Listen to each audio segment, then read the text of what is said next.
Hey there, witches, and welcome to Moonstone Witchery, the podcast where we talk about witchcraft and spirituality in a modern context. My name is Rianne Lockhart, and I'm super happy to be here with you today.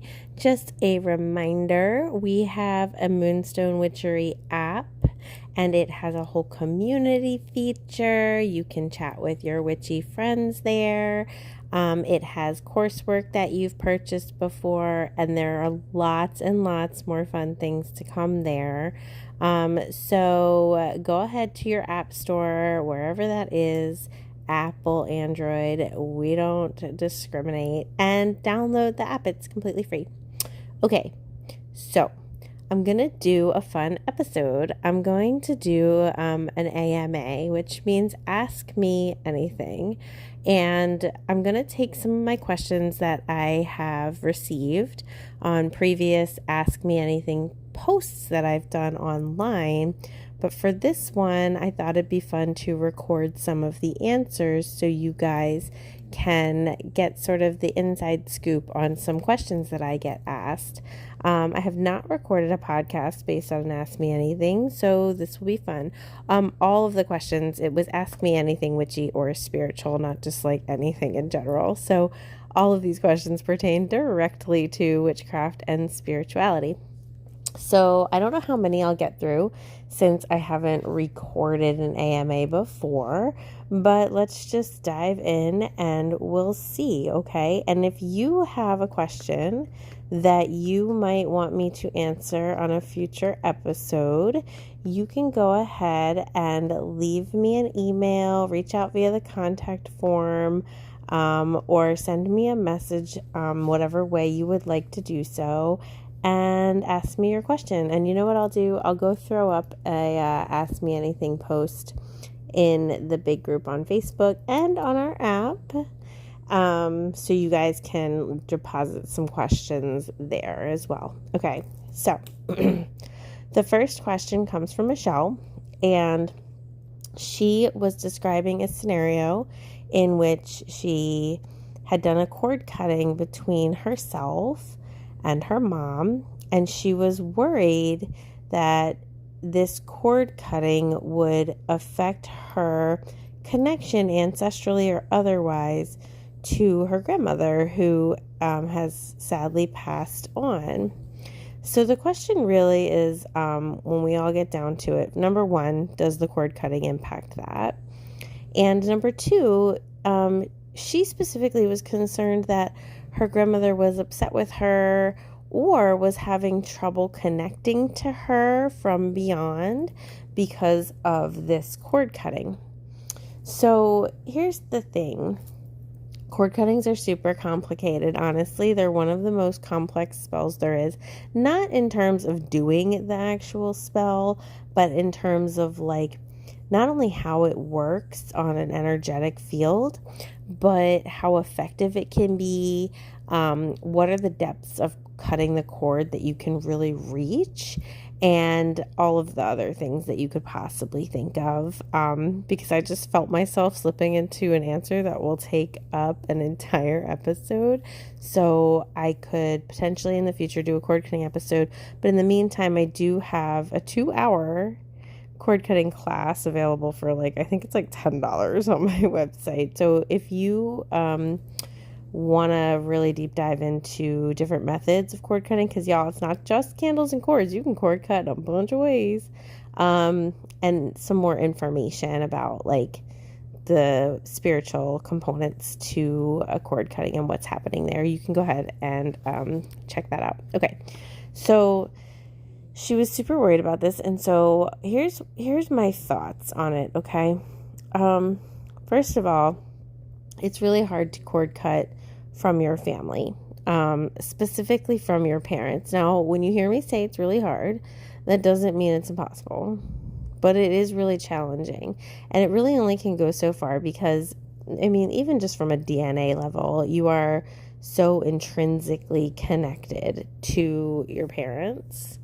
And DNA doesn't just mean your physical DNA. It's your personality DNA is also super intrinsically connected to your parents. Now, that one can be modified because if you are raised by someone who is not your biological parent, your personality DNA is way more influenced by them, that person who raised you, than it is from the genetic link you share with a parent, okay? Although, because they're in the case of like some mental illness or, things of that nature, some parts of personality like ADHD, ASD, like OCD even, can be inheritable, because that's an interesting one, because think about it this way: the way your body is formed, like your physical self, is influenced by DNA, right? Like obviously, like we get all of our genes from a combination of the genes that are within both of our parents, both like overt and like not overt traits. And so those genes build our bodies. Well, part of your body is your brain. And some of the foundation of how that original like brain stem gets wired influences your personality. And so in this way, let's take ADHD, for example. An ADHD person's brain is wired differently than like a neurotypical person's brain. And so not only is my brain physically firing differently, or like moving things around differently, or creating a different number of neural pathways because of how it was built, so also therefore, is the experience the self is having within that brain structure. So my ADHD is not a physical condition necessarily alone, but it's definitely an intrinsic part of my personality. And so my DNA and my personality are a little bit linked there. So that's why I'm saying that the personality DNA you carry, if you were raised by someone other than your parents, biological parents, I mean by that, your personality DNA is influenced by that person significantly. But there are some components of even your personality that are likely inheritable or inherited from your biological parent. So when we talk about the cord cutting of it all, right? Like, it's hard to completely cord cut from these people, your biological parents in specific, because of the fact that you are so like built on from their prototypes.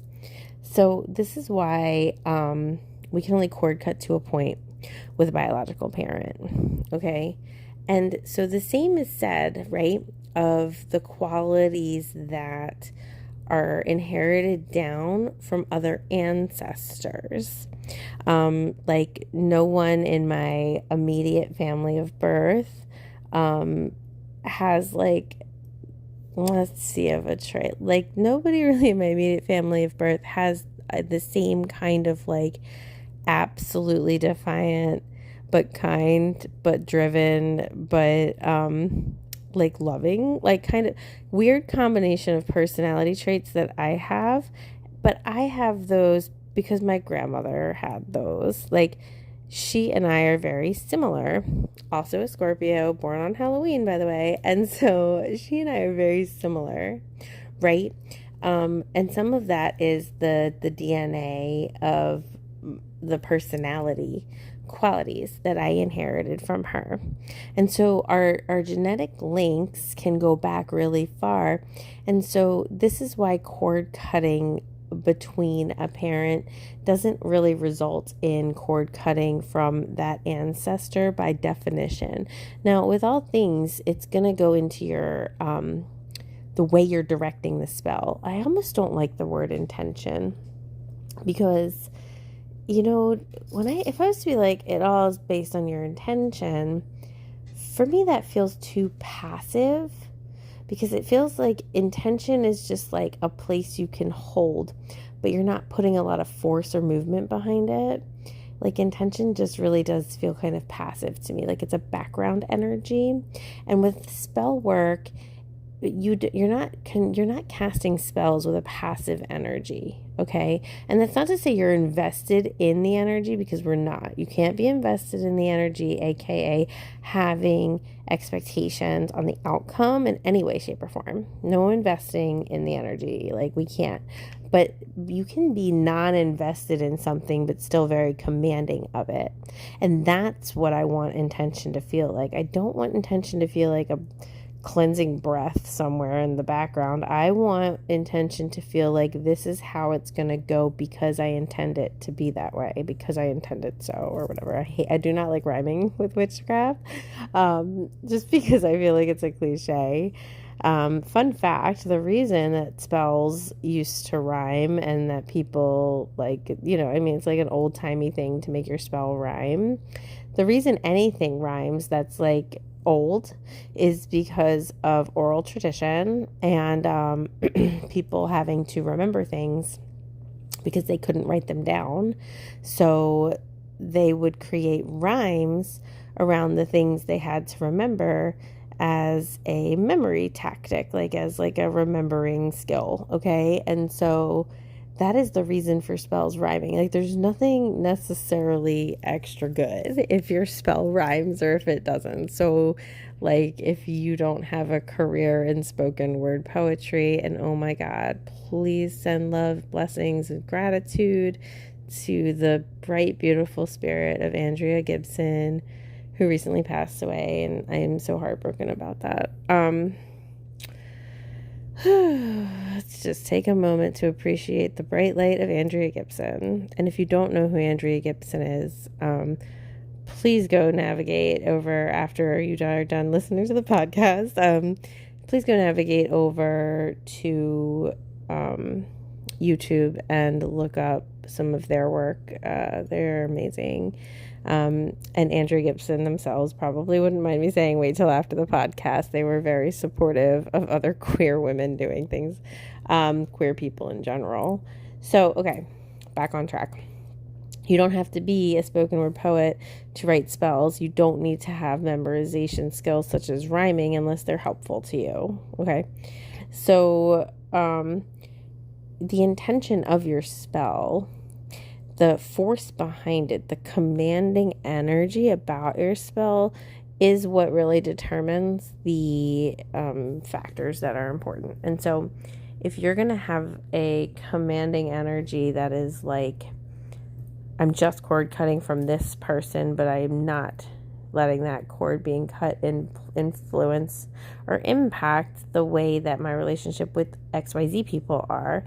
And in fact, when this cord is gone, that cord gets strengthened. So you're always in charge, basically, is what I'm saying. If you're going to do a cord cutting and you don't want it to impact other cords, tell the spell that, command the energy to do it that way. But if you are wanting to disconnect from those ancestors, because I know a bunch of us have problematic AF ancestors, both living and dead, you can command the energy to cut through all of the cords in that whole family lineage as best as they can. So it's just about how you command or set the spell work. Okay. So long story short, with multiple little side travels, I let Michelle know that it's hard for them to disconnect from their grandmother just by accident, right? The disconnection's hard in general. The chain reaction of further disconnections is ergo harder and more nuanced than that. So it's hard to cut away from somebody accidentally, and it's challenging to do it on purpose. So that'll clear that part up. Okay. So that's part one of Michelle's question. The other part was I'm having a hard time receiving any messages from my grandmother. Do you think that she is mad at me? Right. So here's the thing. I'm going to answer this in two parts. First part about do you think that she is mad at me? And the answer to that is no. And I know this for a fact for so many reasons. One, because I've done so many medium readings and talked to so many crossed over people and have had it explained to me so many times that like they are not mad at us. Like they actually don't hold the capacity to be mad at us. And this isn't just some woo-woo kind of like, there's no such thing as bad feelings. Like everything's always nice. This is more like scientific, because you know me, I have to be able to explain everything in a way that makes logical sense, at least to me. And so, number one, like there are degrees of crossed over. I don't know if I talked about this on my ghosts episode. I hope I did. Maybe I should just like update all of the episodes. Anyway, so there are degrees of being crossed over, and when you are still in a space of like being attached to your body and being attached to the life that you're having here and being attached to this reality, you can still experience like human like energies like anger, frustration, guilt, sadness, like that kind of stuff. And in fact, like, man, I should just re-record that episode or do another one. I should do like ghosts part 2. Like on top of that, like you're actually a little more susceptible to those kinds of baseline human emotions when you're in that like liminal space of like having a hard time accepting that you've passed and leaving this life behind and crossing over. And that's just simply because that is the space where loss is felt the most in like all realms, basically, because you are struggling to accept. And acceptance is important in that phase, and everybody gets to acceptance eventually, or like, and even the things that are haunting houses or being mean ghosts, they have accepted and chosen not to accept at the same time. Like they know it, but they're frustrated and mean and angry. And I will. I'm going to write down a note to myself and be like, talk about ghosts more. You can probably hear me writing in the background.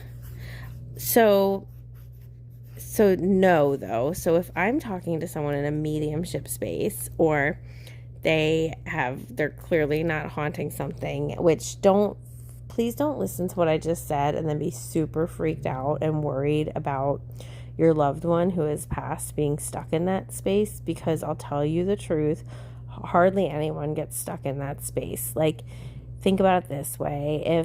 If so many people got stuck in that space, think about how many people have died over the course of history, and then realize how many ghosts there would be. Like everywhere would be like haunted. It would be like standing in an anthill. Okay. Like it is not like that. So there is a 99.999% chance that your loved one is not in that space. And quite frankly, people whose loved ones have, gotten there, stayed there, been there, like got there, they always know. They always can sense it and feel it. And there's things you can do about it. Okay. So what was the question that I was rambling about? I remembered. Okay, so can they be mad at you? No. Because additionally, like, so in all the mediumship readings I've done, they have been like, no, we're not mad at you. And I was like, oh, this isn't just a woo-woo thing. Well, here's the reason why. Because the energy of spirit, the thing that gives us life here, the thing that we incarnate from, right? It is all things. And by the very nature of being all things, you are not able to harbor resentment against your own like energy field. Like you're not mad about anything because you are experiencing all things. Like you are intentionally experiencing all things. And when we set out to do something in order to have the experience, we understand that that's why we're doing it. So another version of ourselves experiencing that does not harbor resentment. Also, like, anger is really a human, an incarnated, I should say, because animals get angry too. It is an emotion of being in a mortal body, and that is because anger is activated by our nervous system, and it's part of our trauma response system. And so anything that is originating from the nervous system and the trauma response system is intrinsically and only based on our own mortality, because that's why the nervous system's alarms exist. Okay, the nervous system and the alarm bells that it uses to signal to us things like anger, fear, like freaking out, anxiety, panic, all of those energies that are triggered, or all of those emotions that are triggered out by our nervous system, they exist based on protecting our mortality, protecting our immortality, protecting our like sense of being alive is what I'm trying to say here. They exist as a way for the living being that we are to stay alive. So because of the nature that what we're discussing is the immortal, eternal, beautiful sense of a soul or spirit, it doesn't have access to a nervous system because it does not need to try to stay alive. It is never-endingly immortal, right? And so they aren't angry at us. They can't be. They don't care about these small infractions from life. They don't feel slighted. They're not offended. They're not hurt or angry or resentful. They're not holding harsh energy against us. They don't do that because, I mean, not only do they not, but they can't, and they would not choose to, because it doesn't make any sense. Okay. And so you do not need to worry about how upset or something a loved one who's passed would be at you, because the answer is they're not. They just aren't. They never are. And any way that you feel like they are, that's kind of, and I'm just going to say this like with love, but that's a projection. That's you projecting your own worries, fears, sense of guilt or shame or remorse or regret. That's you projecting those things onto the perceived energy of that person, which goes more further into why you're not hearing from them. Because, like, number one, if you have a preconceived notion of how they're going to show up to you or how they feel about you, and it is not in alignment, you're going to have a really hard time hearing the truth from them, which is like, no, we're cool. Okay, it's going to be really hard, because again, your fear here that they're mad at you is based on your nervous system. It's really loud. It's an alarm bell.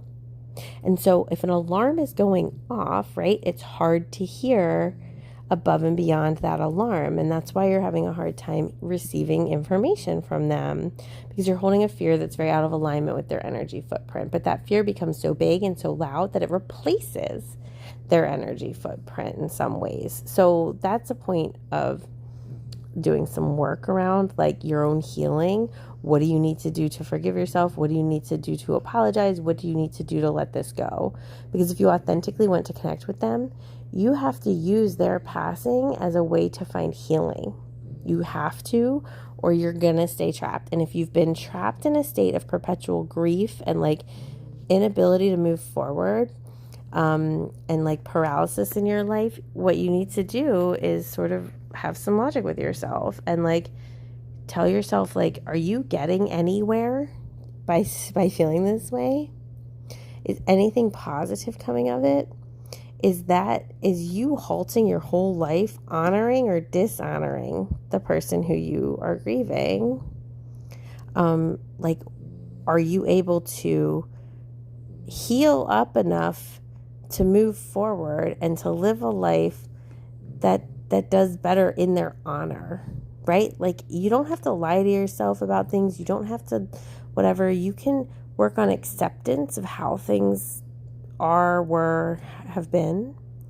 And through that acceptance, live a life in alignment with yourself. And that is the best thing you can do with trying to make amends to the energy that exists between you and someone else, whether they're here or not. Okay?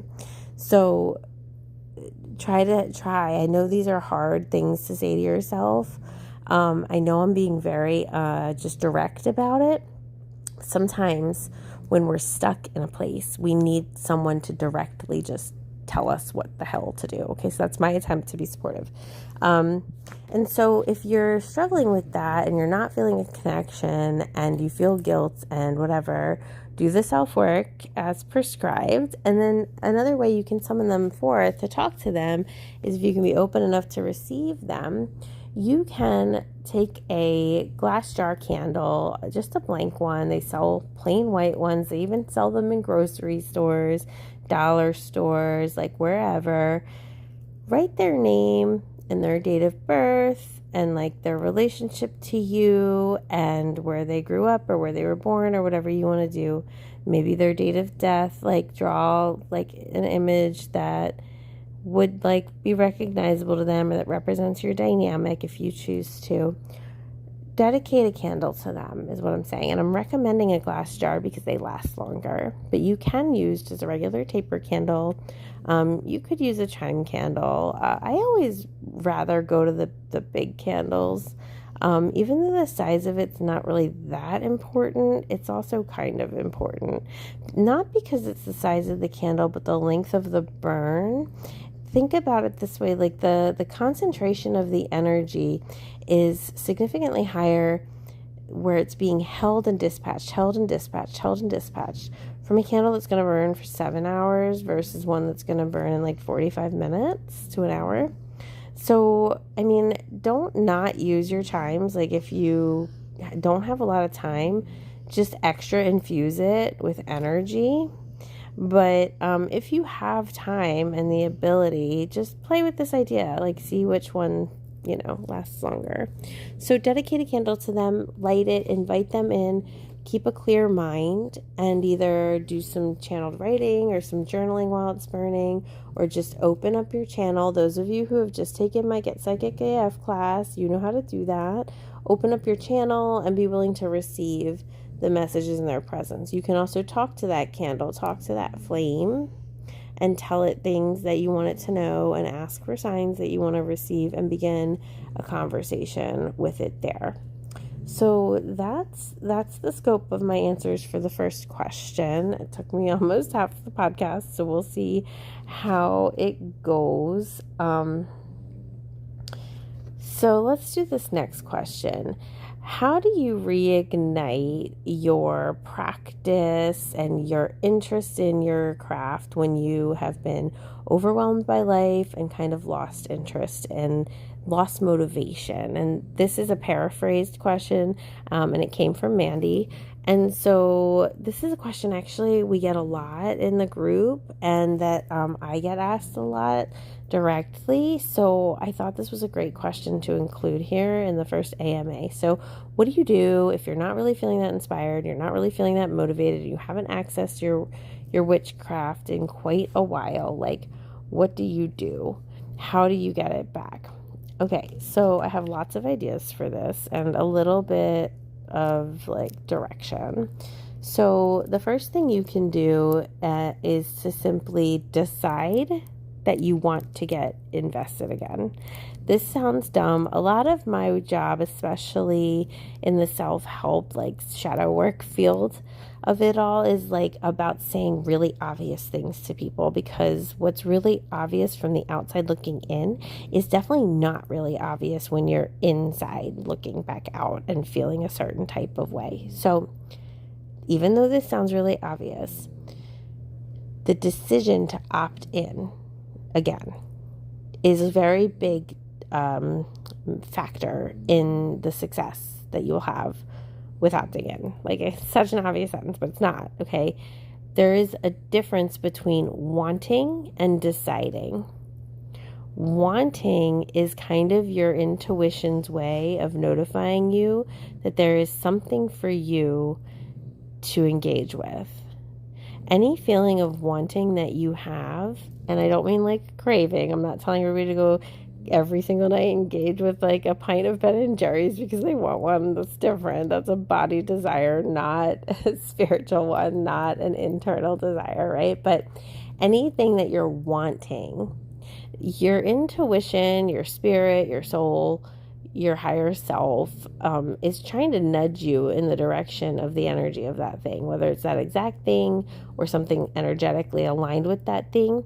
You're being called towards something. A wanting is a calling.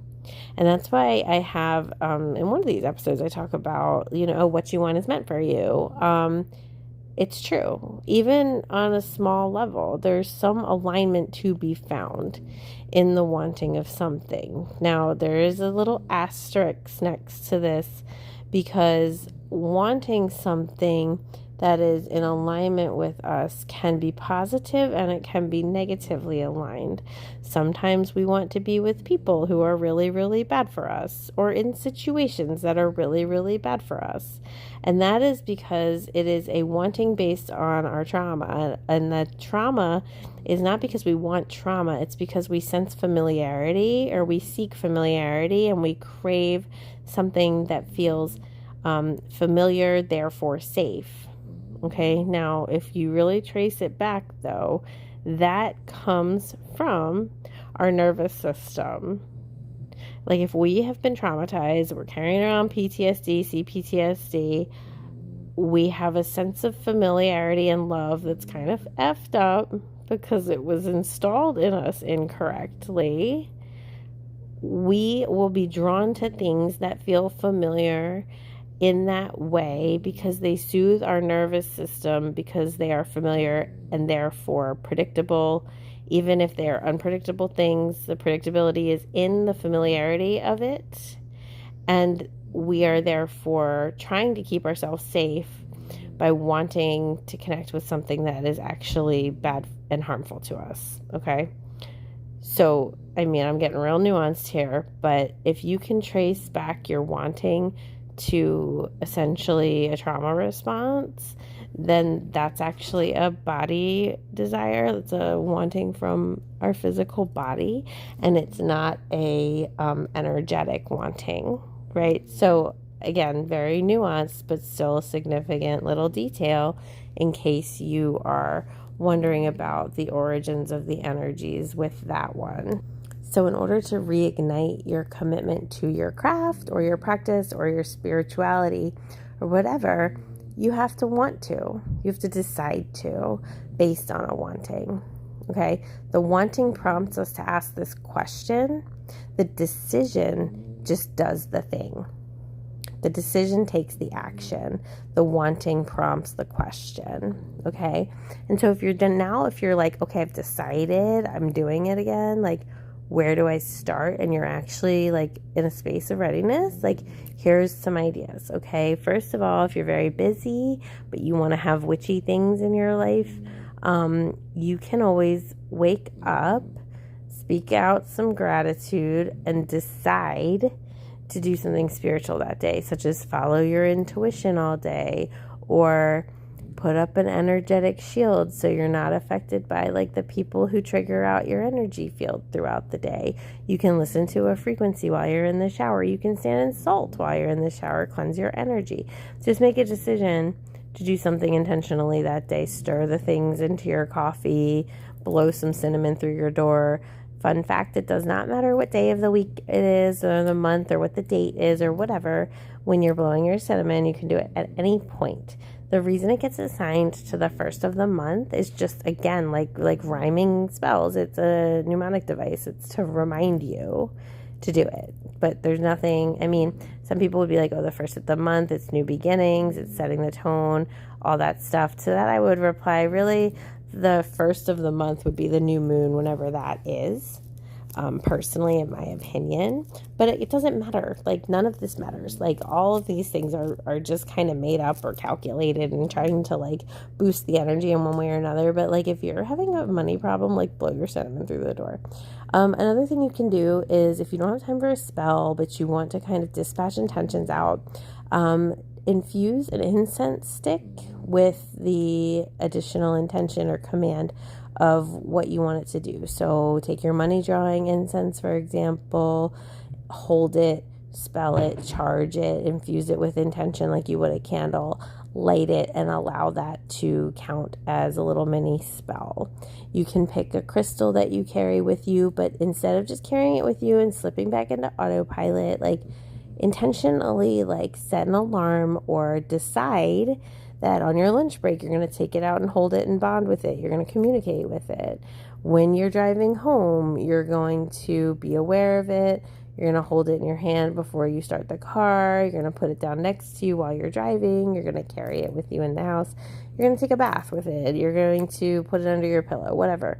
Decide to interact with your crystal. And on a side note again, I feel like people might not be interacting with their crystals enough. Like, I want you to bond with them. Like, I mean, I'm guilty of this too. I can see probably 120 crystals from where I'm sitting right now. Like, as you can imagine, my house is like overflowing with crystals. Okay, so like I'm not like perfect at this myself, but try to practice getting closer to your crystals. You can pull a card for yourself every single day. That's always cool to do. And then it teaches you the cards really well too. You can have a little book of like affirmations and you read one every day. You can come up with a mantra that you speak. You can look in the mirror and tell yourself how fucking great you are every single morning. You can, infuse your makeup with like some glamour magic. Whatever it is that you want to do, there's tons of things that you want to do. Another idea I often give in response to this question is to set a candle. You can get a jar candle. Set a candle with the intention that every time it is lit, you are opening your channel, you are inviting in your guides, and your intuition is getting turned up to volume 11, so you'll hear it, and you'll also making an agreement that you will listen to and follow the information you receive via your channel, your guides, your intuition, whenever that candle is lit. At night, you can set an intention for what your sleep's going to be like. In the morning, you can, wake up again, like I said, and put out there what your day is going to be like. So these are some things you can do to get back into the practice. If these things don't work because they're self-motivated, then we have to just get a little altruistic about it, right? You can ask a friend if you can pull a card for them and do like a 3-card reading and take some time to like type it up, because sometimes we're more motivated to get back into something if someone else benefits from it. You can also ask a friend if you can do any kind of clearing or healing or spell work for them, and that'll get you motivated to actually do the thing and start doing a spell, and then you will be like more engaged and enthusiastic again. You can come up with an alternative spell that you like to do. What I mean is like come up with an alternative way to do a spell by doing something you like to do. I was just missing like seven words from that sentence. So like, for example, if you like crocheting, do some binding work. If you like painting, do some unblocking work. So like as I'm doing this crocheting, as I'm crocheting this thing, I am binding this person from whatever. I am binding this person to whatever. I am tying knots. I am strengthening the love. I am weaving financial security. I am increasing the bond with my child. Like, I am increasing the relationship energy between myself and my spouse.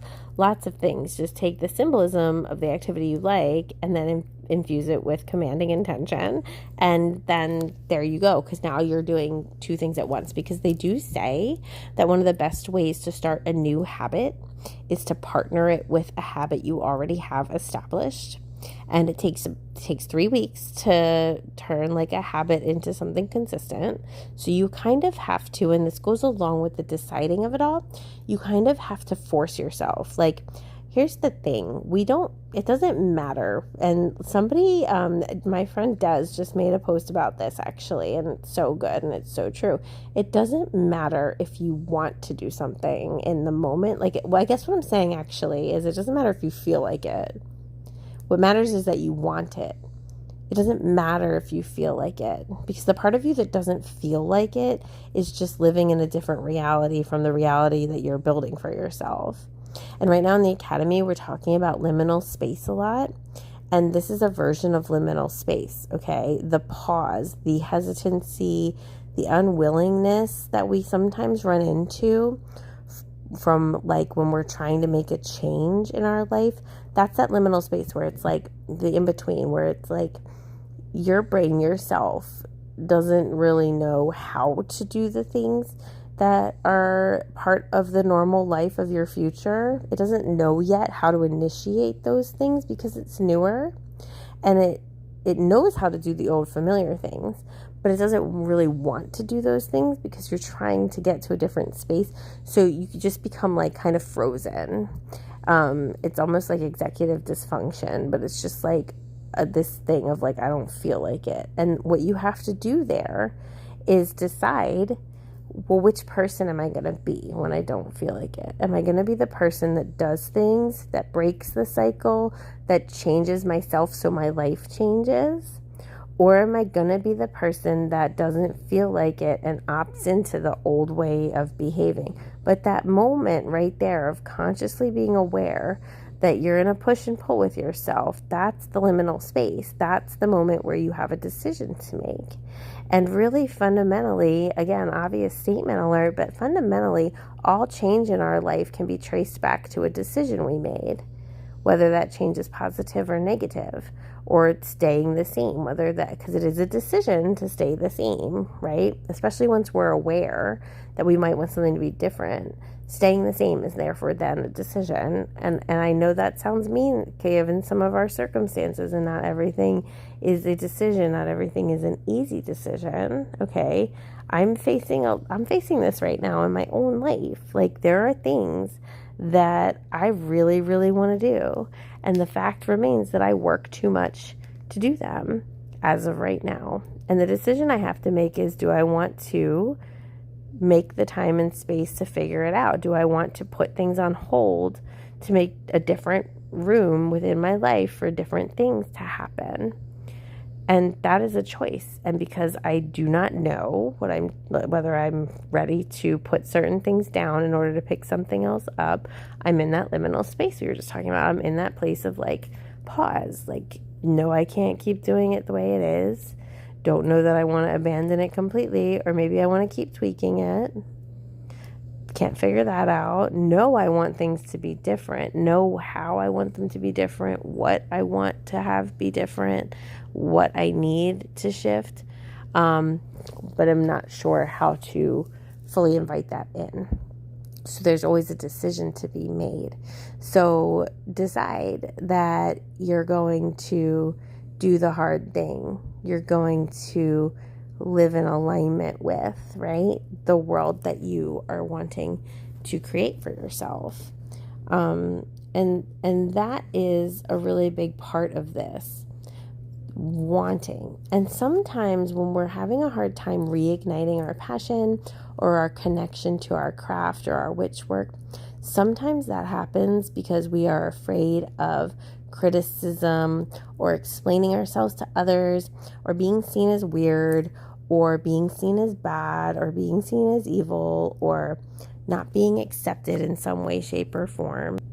And when that happens, we get blocked by fear, and we get blocked by our own worry of how others are going to perceive us. And, this is a thing that all practicing witches have to just kind of overcome in whatever way works for them. Because the way that our society is set up, we're going to face judgment, and we're going to face like negative feedback, and we're going to be met with fear, which is wild because all of us are just like trying to help, whether we're trying to help our own lives improve, whether we're trying to help the lives of our loved ones improve, whether we're trying to help humanity on the whole, or like all the animals, or like the planet itself, or whatever. All of us at our foundation are trying to help. Even if you're throwing hexes, you're trying to help, because what you're trying to do is stop a person from continuing to enact harm. Okay?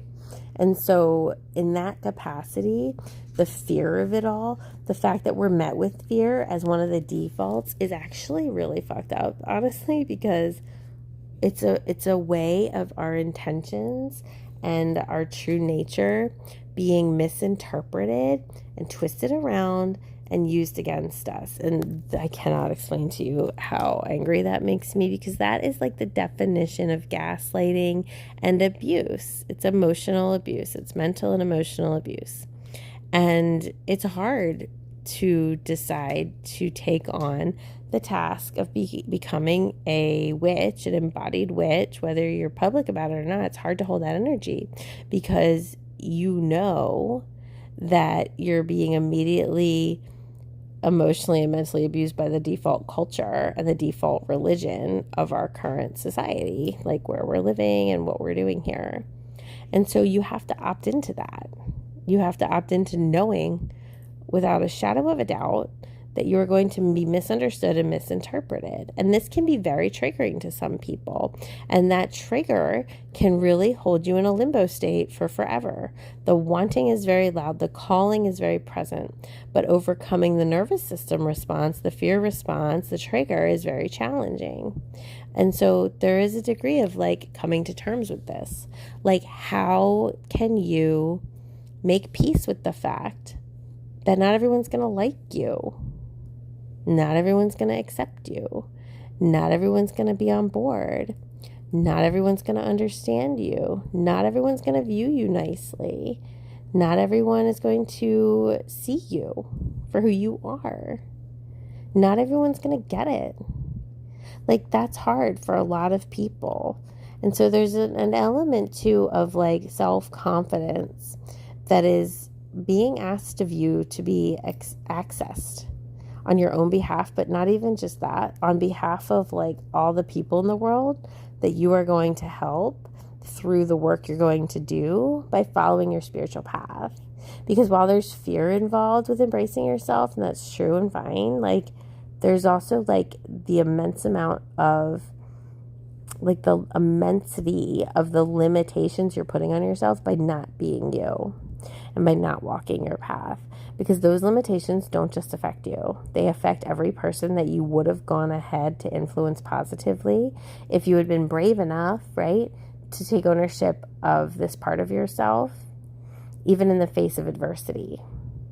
Because the inner confidence there is knowing that you're doing something positive, knowing that other people aren't going to get it, not all of them, and just being fine with that. Like accepting that there are going to be people who don't get it and not letting that stop you from who you're trying to go ahead and be. And I mean, think about it. Like, who are these people that aren't going to get it? Who are they?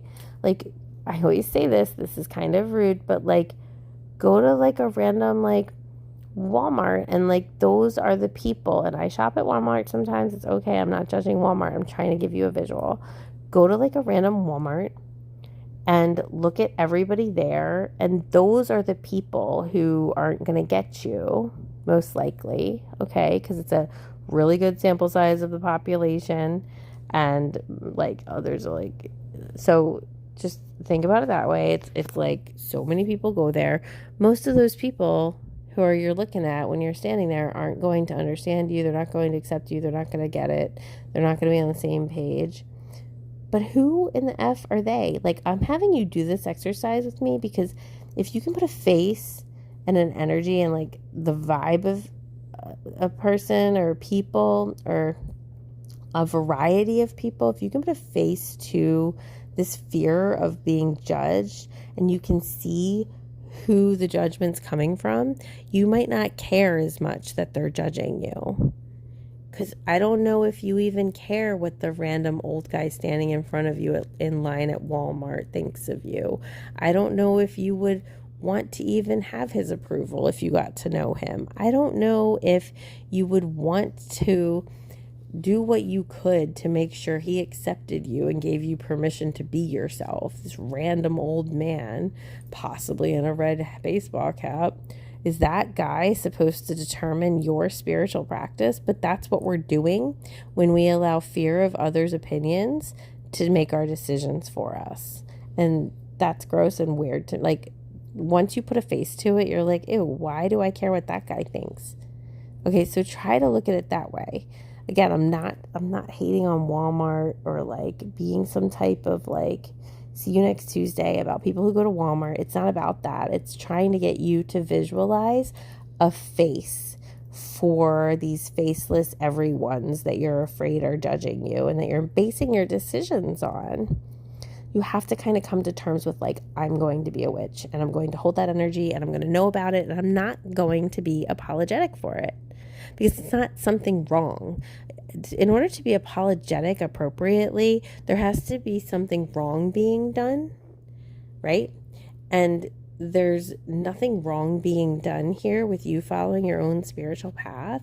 So to be apologetic and to kind of like wither in upon yourself, make yourself small, make yourself like not you, that's a form of apologizing. It's like saying, like, I have shame over who I am. And when we have shame, it's because wrongness, right? Wrongness, or perceived wrongness in this case, creates shame. I've done something wrong. I am something wrong. Therefore, I have shame because I'm so sorry that I'm wrong and I'm burdening you with my wrongness, right? And so being apologetic, carrying shame, wanting to wilt, wanting to withhold yourself, wanting to make yourself disappear. All of these things are inappropriate ways to feel based on you trying to connect to your spiritual path. And so we've got to do that self-work to dismantle that because it's necessary. Because if you have a calling towards a spiritual path, it's because you owe something to the collective. You're here to give something out. You're here to participate in raising the vibration. You're here to improve the place. If you have a calling to something, it is like a signal for you to get your ass somewhere and show up and show out and do the damn thing. Like, a calling isn't passive. And just so you know, like, and I'm a little bit on a rant right now, but like, a calling is not just for you. In fact, a calling is almost never for you. A calling is for everybody who you can impact. If you're called to practice a certain thing, if you are called to do a certain thing, if you have a loudness in your energy field asking you to show up somewhere, you better show up, because that ain't for you, friend. That's so that you can improve the rest of the world for the rest of us. Because whatever you're going to give out will create a ripple effect that will improve everybody. So when we withhold our calling because we're afraid the guy at Walmart's not going to like us, we are withholding a gift from the collective, from everyone. And that equation doesn't make sense to me. And things aren't going to get better until everybody gets a whole hell of a lot braver. And that sentence is true on multiple levels, in multiple arenas, in multiple situations and circumstances that we are currently in right now. Things aren't going to get better till a bunch of people get a lot braver.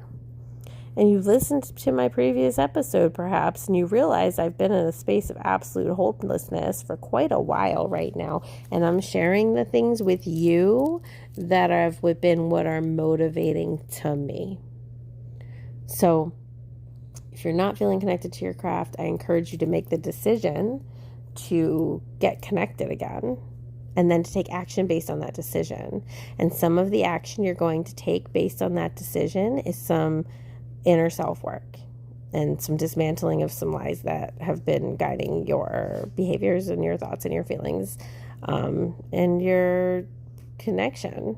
So work on that, and then do some of the things I said. And you can do these in any order. You can do the things, and you can do the self-work. You can do the things asking to help you do the self-work. Set an intention that, like, do your incense and put upon it, like, please help me to work through this block. I mean, that's a great thing to do. Your intention when you're trying to reconnect, when you set intentions upon things, when you're attempting to reconnect, the intention you could be setting on those things is literally like, help me to reconnect. And then, like, it's like this really cool little paradoxy concentration spell of power where it's like, I'm doing the thing that I'm summoning forth for myself. Like, that's a nice little circle of energy right there. So that's cool. Do that. Okay, so I got through 2 questions on my Ask Me Anything podcast. I think I'm going to continue doing this. And I'm gonna continue to trying to sprinkle in some stories and things of what's been going on, because I've been learning a lot of spiritual lessons, but I also don't want to make this whole season like a super autobiographical memoirs and stuff, if that's not the vibe for everybody else too. So I'm kind of doing both things right now. But let me know how you liked the Ask Me Anything episode. And again, you can drop me a question of your own that I can feature the answers for in an upcoming episode, because this is fun and I hope that it's helpful. So I love you guys so much. Go ahead and download our app if you feel called to. Remember about the cord cutting class if that interests you. And please do go switch over and listen to some Andrea Gibson, because that individual was so powerful, so amazing, so beautiful, so touching. And they are an example of bravery, of following a calling, of being willing, of giving away their gift. They are an example of standing in alignment with their truth and their power, and sharing their inner light without knowing what that would be like or what it would do. They are an example of standing up to people who weren't going to get it, and not standing up through force, standing up through the beauty of them following their calling. They are an example of all the things I'm talking about, and they had the most beautiful connection to spirit, and they said the most profound shit ever, and the most witty shit ever, and the funniest shit ever, and I truly loved and admired them. So go look them up and listen to or watch some of their spoken word poetry, because it will change your life. Okay, I love you guys, and I will see you next time.